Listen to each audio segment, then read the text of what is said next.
naramdaman ko na wala na akong chance para makapagtrabaho pa rito. Decision akong pumunta ng magpakasakali sa dito sa Dubai at nakita ang opportunity na para sa akin. I actually take care of the elderly people here with dementia. My job here is really fulfilling. Malayo man ako sa family ko, at least parang sila yung second family ko. I tried my luck in Saudi Arabia because I still have 3 kids to send to school, and my income in the Philippines is not that much. So I tried for 1 year. Isa sa mga mahirap na part yan yung malayo sa pamilya. Kaya ang pagiging OFW ay hindi basta-basta akala ng iba na masarap ang buhay sa abroad. Number one reason is for the family. Diba? Family naman ang lahat naman ng OFW, I think yun ang number one reason. Parang sabi ko, hindi mabibili ng pera yung kaligayahan na nakukuha ko whenever I'm with my family. So yun yung pinaka na-realize ko nung pag-uwi ko nitong last month when I went to the Philippines. Okay, comparing this time to our time before, it's very, very malungkot.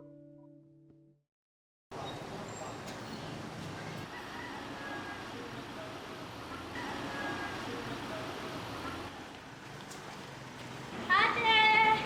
Hoy! Excited umuwi ah. Gutom ka na siguro. Opo, ate. Kumusta school? Basta pawis ka. Ano yung tuwalya mo? Batang ito? Ano? Gusto mo na mamasyal? Hey Josh! Huh? Ibigay pala ako sa'yo. Ano po yan, ate? Dream catcher ka. Ingatan mo yan ah. Lagi mo malapit pag tutulog ka. Kasi makukunin na lahat ng bad dreams ko. Sige, ate. Tara.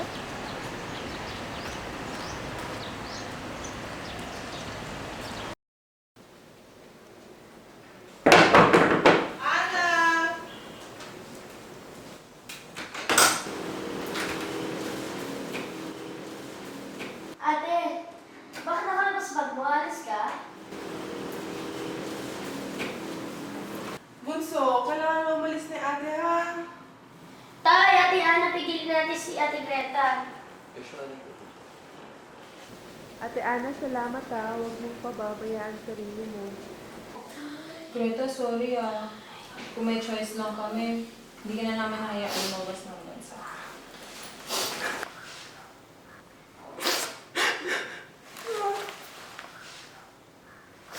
Joshua, balik ka na. Paano ka na sa ate mo? Joshua, huwag ka na magtampo ah. Joshua, tingnan mo ko. Pagbalik ko, bibilang kita ng madaming laruan. Okay? Okay?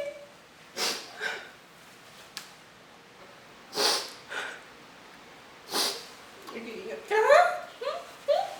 Sige tay, kayo na po bahala sa kanila. Aalis na po ako. Mag-iingat po kayo lagi. Sige anak, ingat ka rin. At huwag mo kalimutang pumatok sa Diyos. Bye. Mag-iingat ka dun. Bye, tay.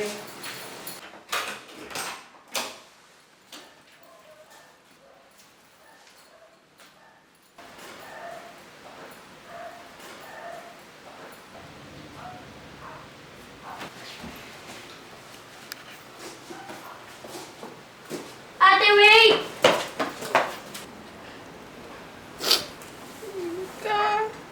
Bye, bunso.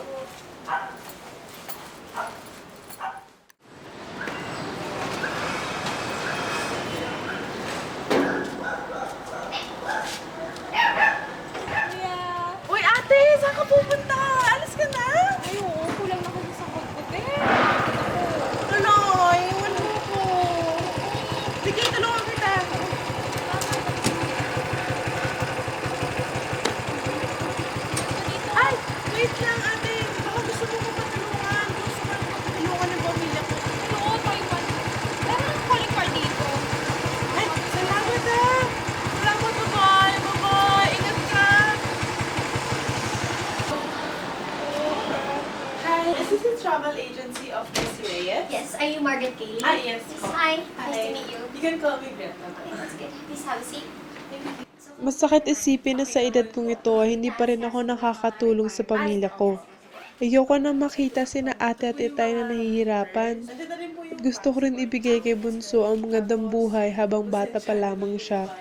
Para sa gayon na hindi niya na maranasan ang mga dinanas namin noon. Yung tulong po ng pamilya ko. Okay lang yan. Money is still money. Anyways, pag labas mo naman sa ibang bansa, mas makakaipon ka ng marami para sa pamilya mo. So, okay lang yan. Oo nga po excited na po ako. Kasi pag-aaral ko pa po yung bunso namin, tapos bibilang ko po sila ng mga madaming damit, pati yung mga tsokolate. That's the spirit. Dapat ganyan tayo. Laban ng laban para sa ating mga pamilya at para makasurvive. So, that's Totoo ngang may mga mabuting tao kang makikilala sa daan. At si Miss Reyes ang isa sa mga taong lubos ako nagpapasalamat dahil sa tulong niyang makaalis ako ng bansa. Sige po. Mauna na po ako Susunduin ko pa po yung kapatid ko. Okay, sige. Okay. So, I'll Thank just you. call you for any updates. Okay, thank you. Okay, Thank bye. you po.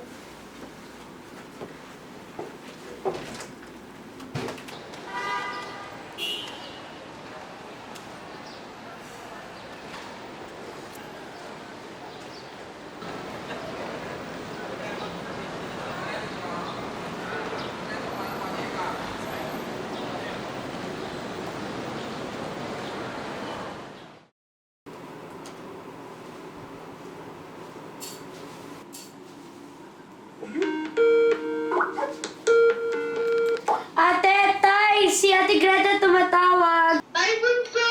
Kumusta ka na dyan? Okay lang po. Ano ginagawa mo? Bakit online ka pa? Ginagawa ko po homework ko. Greta, ikaw na ba yan? Greta, ikaw na? Greta, balik ka na dito. Di namin kaya nawala ka dito sa amin eh. Ate, uwi ka na dito, please. Eh, Bunso, uuwi rin si ate ha. Kailangan lang niya magtrabaho dito. Sige na, Bunso, gawa ka muna ng homework to. Eh, ate, gusto ko pa kausapin si Ate Greta. Joshua, hindi ka nagawin na natin yung Oh, Greta, kamusta ka na dyan? Natanggap nga pala namin yung padala mo nung Martes. Maraming salamat. Malaking tulong yun sa pamilya natin. Ate! Greta, patawarin mo ako Parang napakapalpak ko bilang nakakatandang kapatid. Di ko man lang may taguyod ang pamilya natin na ikaw pa mismo ang nagsusumikap para makaahon tayo. Ano ka ba ate? Mahal na mahal ko kayo ni Itay. Kung hindi dahil sa sakripisyo ninyo, hindi na makakapag-aral si Bunso. Tapos wala rin ako dito. Ano ka ba ate? Drama nito, parang teleserye. Sira ka talaga. Di ba, Greta, may natabi pa naman ako sa padala mo. Tatabi ko yan para sa pag-uwi mo, may pera ka. Greta! Coming po! Sige ate babae. Alis na ako. Tawag ako babae Sige, ate. Love Greta. you. Pakisabi kay Itay pati kay Bunso. Next time na lang. Bye-bye!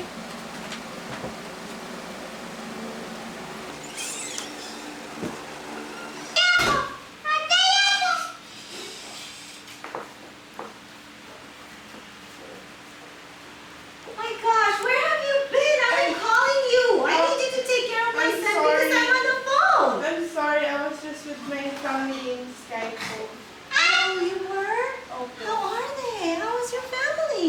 They're doing good naman po. Okay lang po sila Itay pati Let's go! Let's go! Let's go! Siguro mapalad na ako sa napuntahan kong amo. Mababait siya ng mama at sir sa akin. Masaya rin kasama ang mga anak nila na parang si Bunso na lagi kong kalaro. Makulit at bibong bata.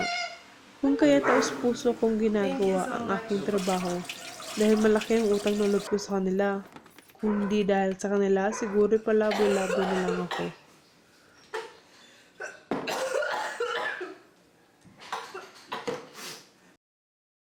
Ginagawa ikaw muna ang patay. Alis lang ako.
Greta, your phone is ringing. Someone's calling you. Wait lang po! Greta, si Joshua nabangga. Wala na ang bunso natin.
And little extra for Thank you.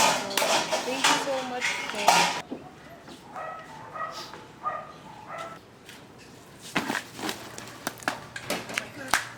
What's going on?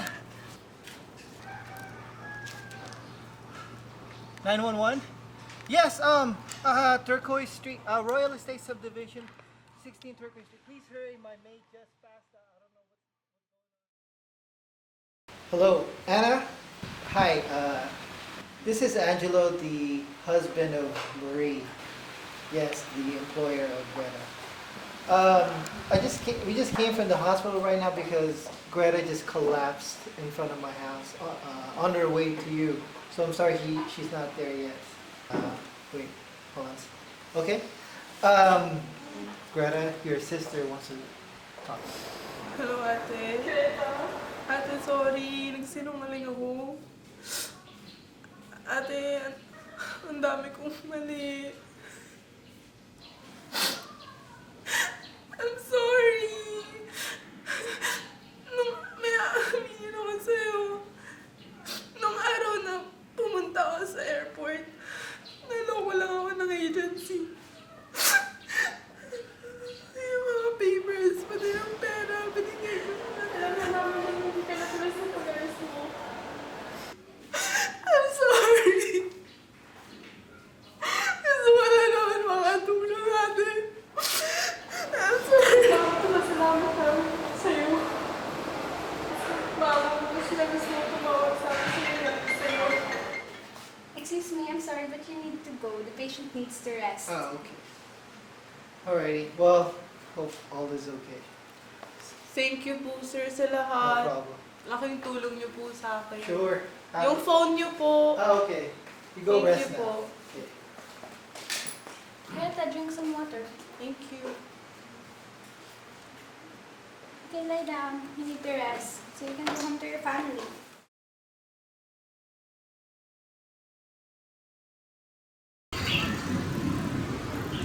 Greta, regalo ko ng tatay sa'yo. Greta, hindi mo lang alam kung gaano kami kaswerte sa'yo. Sa nakalipas na taon, ikaw rin ang nagtaguyod para sa pamilya na. Kaya ito binibigay ko para sa'yo. Tay, ate, saan nito nakuha? I am very happy to tell you that Miss Reyes has been apprehended. And we also retrieved some of Greta's papers and money as well. Greta, nahuli na yung agent na nanloko sa'yo. Kasama na rin dito ang perang ninakaw niya. At syempre, nagdagdag kami ng mga extra padala mo noon. Greta, ngayon makapunta ka na ng Taiwan. At saan ka makapunta? Dito na kami para sa'yo. Tay, ate. Pero kahit na anong mangyari, nasa iyo pa din ang Kristo.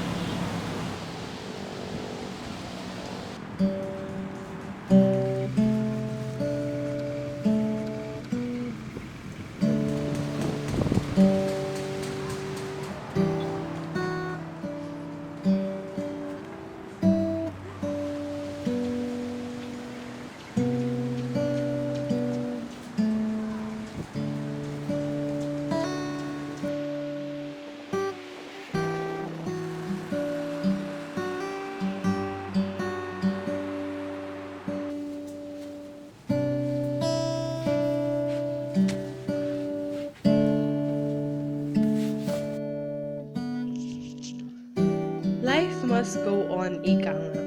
Kahit anong problema ang dumating, kailangan natin itong harapin.